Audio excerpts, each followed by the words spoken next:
नमस्कार विद्यार्थी मित्रांनो, मोटिवेशन अँड गायडन्स या यूट्यूब चॅनेलवर आपणा सर्वांचं मनस्वी स्वागत आहे. TET, CTT, टेट, आरोग्यसेवक, तलाठी, पोलीस भरती, MPSC व इतर सर्व स्पर्धा परीक्षांमध्ये विचारले जाणारे शालेय पाठ्यपुस्तकांवर आधारित इतिहास विषयाचे प्रश्न आपण पाहत आहोत. आज आपण आधुनिक भारताचा इतिहास इयत्ता 8वी भाग 2 पाहणार आहोत. चला तर पाहूया.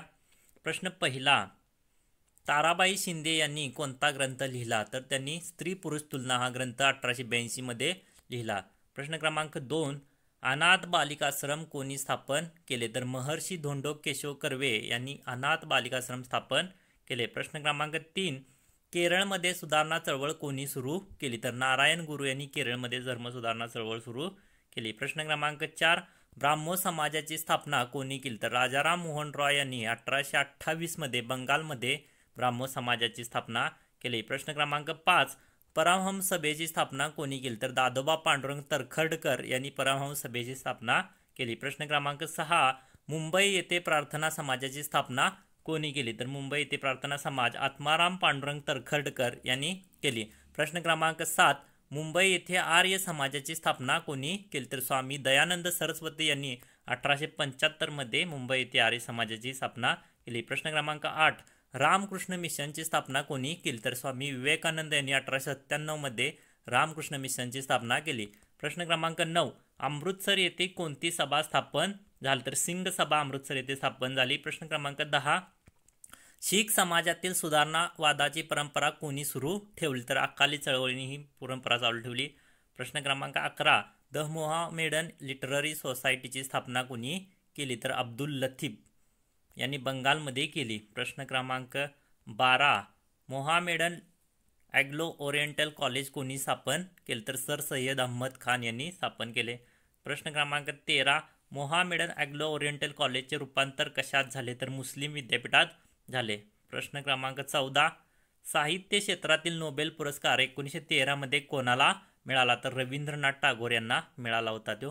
प्रश्न क्रमांक 15, राष्ट्रीय सभेचे पहिले अधिवेशन कोठे व कधी भरले होते? तर 28 डिसेंबर 1885 मध्ये मुंबई या ठिकाणी भरले होते. गोकुळदास तेजपाल पाठशाळेमध्ये भरले होते. त्याला एकूण 73 प्रतिनिधी उपस्थित होते.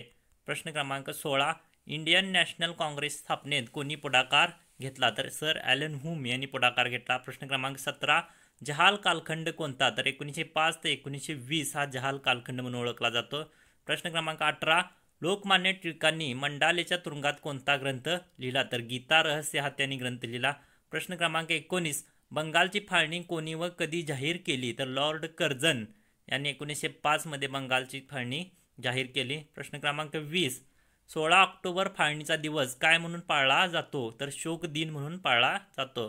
प्रश्न क्रमांक 21, बंगालची फाळणी रद्द केव्हा झाली? तर 1911 मध्ये बंगालची फाळणी रद्द झाली. प्रश्न क्रमांक 22, भारत सेवक समाजाची स्थापना कोणी केली? तर गोपाळकृष्ण गोखले यांनी 1905 मध्ये भारत सेवक समाजाची स्थापना केली. प्रश्न क्रमांक 23, 1905च्या राष्ट्रीय सभेचे अधिवेशनाचे अध्यक्ष कोण होते? तर नामदार गोपाळकृष्ण गोखले हे होते. प्रश्न क्रमांक 24, 1906च्या काँग्रेस अधिवेशनाचे अध्यक्ष कोण होते? तर दादाभाई नौरोजी हे होते. प्रश्न क्रमांक 25, मुस्लिम लीगची स्थापना केव्हा झाली? तर 1906 मध्ये मुस्लिम लीगची स्थापना झाली. प्रश्न क्रमांक 26, मोर्ले मिंटो सुधारणा कायदा केव्हा पास झाला? तर 1909 मध्ये हा कायदा पास झाला. प्रश्न क्रमांक 27, महाराष्ट्रात होम रूल चळवळ कोणी सुरू केली? तर लोकमान्य टिळक व ॲनी बेझंट यांनी सुरू केली. प्रश्न क्रमांक 28, होम रूल म्हणजे काय? तर होम रूल म्हणजे आपला राज्यकारभार आपण चालवणे, याला स्वशासन सुद्धा असं म्हटले जाते. प्रश्न क्रमांक 29, मॉन्टेस्क्यू चेम्सफोर्ड कायदा केव्हा पास झाला? तर 1919ला हा कायदा पास झाला. प्रश्न क्रमांक 30, महात्मा गांधी भारतात केव्हा आले? तर 1915 साली महात्मा गांधी भारतात आले दक्षिण आफ्रिकेतून. प्रश्न क्रमांक 31, चळवळ म्हणजे काय? चळवळ म्हणजे जुलूम व अन्यायाचा अहिंसक मार्गाने केलेला प्रतिकार होय. प्रश्न क्रमांक 32, महात्मा गांधीजींचा प्रभाव कोणावर पडला होता?